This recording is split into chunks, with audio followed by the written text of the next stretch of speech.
네, 항상 이렇게 말씀을 들고 서게 될 때마다 마음의 부담감이 있는데요.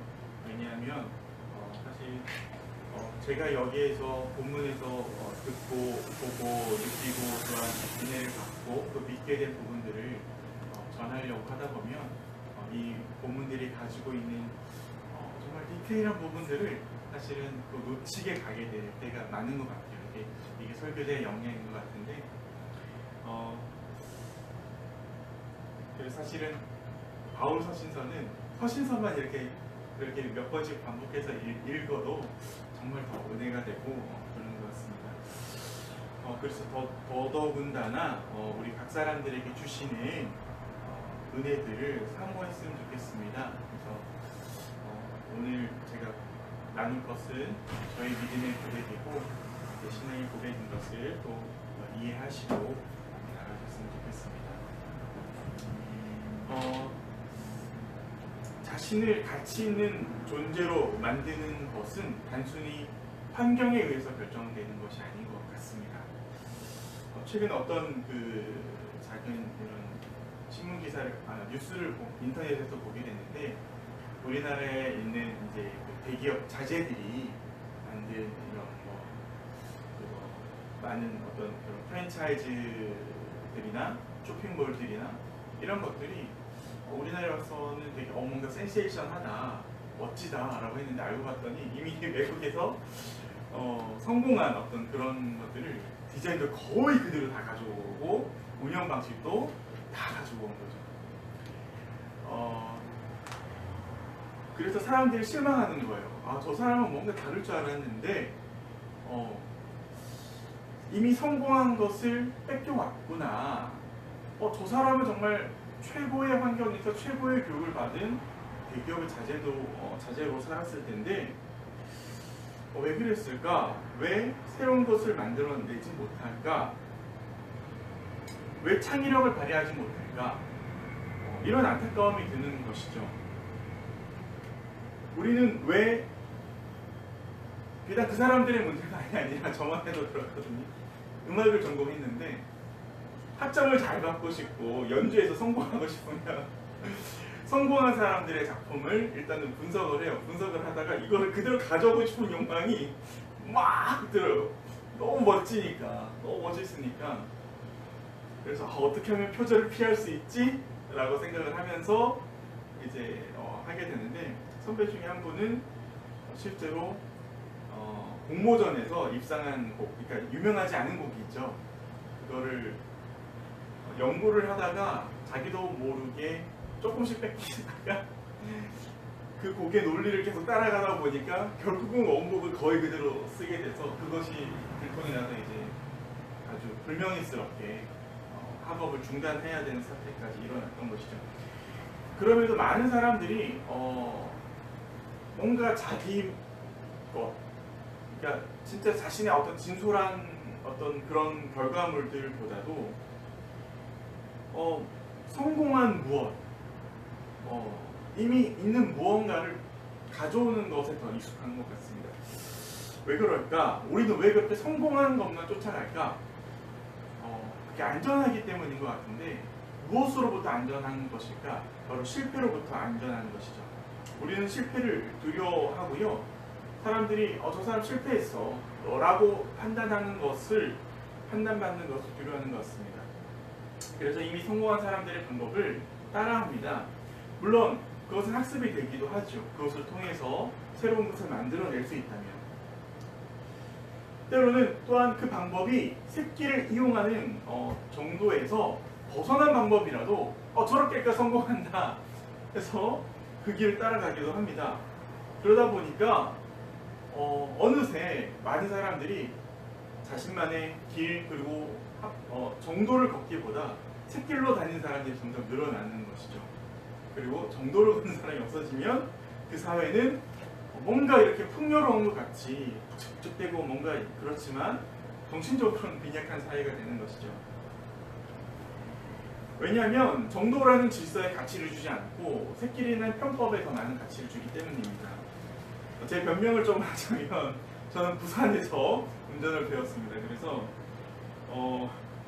이 유턴을 하는 아주 상상을 초월하는 많은 방법들을 거기서 이제 택시기사님들을 통해서 보고 듣고 배웠고, 저도 사실 이제 좀 안전하다 싶으면 문제의식 없이 그렇게 지금도 그렇게 가끔 이렇게 하더라고요. 마음이 좀 급하거나 안전하다 싶으면 그렇게 하고 있더라고요. 일상의 작은 부분이지만 어느새 저도 운전하는 습관이 샛길로 정해진 거죠.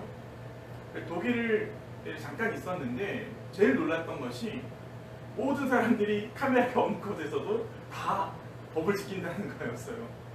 그래서 내 형한테 물었어요. 왜 이렇게 법을 지키냐. 내가 길을 건너려고 그 횡단보도도 아닌 곳에 서 있었는데 차가 내 앞에 서더라. 왜 그랬냐 했더니 일단 법 자체가 보호를 한다고 그래요. 보행자 우선이어서 무단횡단을 할 때 차가 치더라도 자동차에게 더 많은 책임을 진대요. 사람보다 차가 더 힘이 있기 때문에 더 많은 책임을 지운다고 하더라고요. 그렇게 법으로 또한 그뿐만이 아니라 독일 같은 경우에는 자동차 문화가 협동조합으로 이렇게 돼 있어. 우리는 먼저 자동차 보험에 등록을 하잖아요. 근데 그 사람들은 아데아체라고 가장 큰 협동조합이 있어요. 시민들이 만든 거예요. 스스로들 자동차 문화들 만들어 나가고 규범을 지키는 것들을 계속 해 나갔다는 것이죠. 거기에는 그래서 가끔 저처럼 아시아에서 온 사람들이 좋은 차들을 타고 시내를 가끔 질주 하는데 대다수의 사람들은 정말 그걸 이해하지 못해요. 아주 미개한 걸로 받아들여지게 되는 것이죠. 정신적인 문명이 풍부한 것이죠. 우리가 볼 때 쟤 너무 이렇게 딱딱하지 않아? 라고 생각할 수 있는데 전혀 그렇지 않더라는 것이죠. 방법이 어떻든 성취만 하면 된다, 서울만 가면 된다 라는 생각이 팽배해지면 다른 사람이 저거 이용하기 전에 내가 먼저 해야지, 또 이용하지 않으면 자기가 손해본다라는 느낌이 들거든요. 그러니까 그런 마음이 참 궁핍한 마음인 것 같아요. 빈약한 것 같아요. 빈약해지는 것 같아요.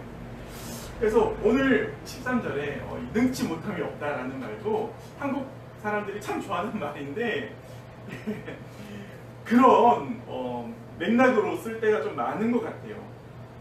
하지만 바울은 자족에 대해서 이야기하고 있거든요. 이 자족은 헬라어로 아우타르케이아라고 합니다. 저도 잘 몰라서 한글 음력을 따왔는데요. 사실 사도 바울이 살던 이전과 그 동시대에 그리스 철학의 가장 중요한 과제가 바로 자족이었습니다. 이것 때문에 스토아파 이렇게 나뉘죠. 이 뜻은 이것입니다. 아무것도 누구도 필요로 하지 않는 그 자체로서 온전하고 평온한 지복의 상태. 그래서 소크라테스는 가장 힘 있는 사람, 가장 부한 사람이 누구냐? 가장 적은 것으로 만족하는 자가 바로 가장 강한 사람이고 가장 부한 자다라고 설명을 했습니다. 그리고 사도 바울도 이렇게 얘기하죠. 나는 적은 것을 가지고도 많은 것을 가진 것처럼 행복하고 많은 것을 가지고도 적은 것을 가진 것처럼 행복합니다. 오늘 말씀을 메시지 성경이 한글로 번역한 것이 이렇습니다. 감옥에 갇힌 사람이 어떻게 이런 말을 할 수 있을까? 바로 그리스도 때문입니다. 그리스도를 만난 사람들은 자신의 삶이 가치가 있다는 것을 알게 되거든요. 왜? 하나님께서 나를 위해 오셨다는 것을 알게 됐기 때문에 그렇습니다. 하나님께서 나를 가치 있는 존재로 세상을 변화시킬 만한 가치가 있는 곳으로 여긴 것을 알기 때문에 그렇습니다. 그렇기 때문에 자신의 삶을 소중하게 다룰 수밖에 없는 것이죠. 그러니까 정도를 거울 수밖에 없는 거예요. 다른 것으로 채울 수가 없는 거예요. 그렇기 때문에 내가 처한 상황에 유불리가 중요해지지 않습니다. 오직 그리스도의 성품에 동참하는 것, 그리스도의 십자가의 길만이 있는 것입니다. 바로 그 사랑의 가치에 헌신하는 사람, 그분의 성품에 동참하는 사람은 이렇게 옥에 갇혀도 옥에 갇힌 것이 아니라 사회적 성취를 이뤄도 이룬 것이 아니게 되는 것이죠. 내가 존재하고 있다는 것만으로도 충분하다는 것을 알기 때문에 그렇습니다. 그래서 내가 사람들에게 인정을 받기 위해, 사람들한테 사랑받기 위해서, 사람들한테 저 사람 멋진 사람이야, 성공한 사람이야 라고 인정을 받기 위해서 새끼를 가거나 다른 것을 뺏기거나 불의를 행하지 않아도 된다는 것을 아는 것이죠. 그런 빈약한 정신의 가치를 쫓아가는 것이 아니라 지금 당장 몸이 힘들 때라도 내가 불리한 상황에서라도 진짜 더 중요한 가치를 놓치지 않겠다는 것입니다. 이것이 바로 자족의 복입니다. 언제 어디서든 스스로를 소중하게 지키게 되는 것입니다. 가장 좋은 것으로 채우려고 하는 것이죠. 왜냐하면 주님께서 우리를 사랑하셔서 자신의 가장 소중한 것을 우리에게 주셨기 때문에 그렇습니다. 우리도 그렇기 때문에 우리는 매 순간 우리에게 가장 좋은 것으로 채워줘야 되는 것입니다. 가장 좋은 선으로 우리의 삶을 채워야 되는 것입니다. 그러므로 어떤 죄의 유혹 앞에서도 우리는 능히 이기게 됩니다. 이러한 존재를 이길 세상에 어떠한 권세도 없습니다. 환난이나 공폐병이나 기근이나 다른 어떤 것으로도 하나님의 이러한 사랑, 우리를 향한 이 사랑으로부터 끊을 수가 없습니다. 세상은 이런 사람들을 무시하고 싶어하고 옥에 가두고 싶어합니다. 하지만 가두어도 갇혀질 수 없는 자유를 우리는 누리게 됩니다. 그리스도를 따른 우리는 오늘 그러한 삶을 살았으면 좋겠습니다. 복음의 가치로 살고 사랑의 가치로 말하고 진실의 가치로 우리의 삶을 채웠으면 좋겠습니다. 그것이 하나님이 나를 사랑한 방법이고 또한 예수님께서 우리에게 가르쳐 주신 방법이기 때문에 그렇습니다. 우리가 이렇게 스스로를 사랑하고 존중하며 우리가 처한 환경에 따라서 생각하는 것이 아니라 하나님 우리를 사랑하는 그 생각을 따라서 우리의 환경을 해석하는 우리의 처한 환경을 뛰어넘는 길을 걸어갔으면 좋겠습니다. 사람은 가장 약해질 때 또한 자신의 가장 강함을 드러낼 기회가 된다고 합니다.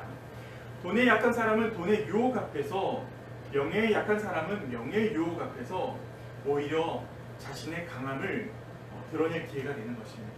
그 순간에 우리가 유혹의 앞에서 다시금 이 말씀 앞에 설 때 자족하게 되는 비결을 배우게 되고 나의 약함이 말씀으로 인해서, 말씀의 개입으로 인해서 하나님의 강함으로, 하나님의 선함으로 다시금 증명되는 것입니다. 하나님이 우리를 사랑하듯 우리도 하나님을 그렇게 사랑했으면 좋겠습니다. 그분이 우리를 신뢰하듯이, 그래서 자신의 아들을 내어주었듯이 우리의 삶도 우리의 삶에 고귀한 가치를 선택해 나갔으면 좋겠습니다. 바울이 자족하는 법을 그리스도 예수 안에서 배우고 있겠듯이 우리도 오늘 바울의 이 말씀을 통해서 자족하는 법을 배워나갔으면 좋겠습니다. 말씀을 생각하며 함께 기도했으면 좋겠습니다.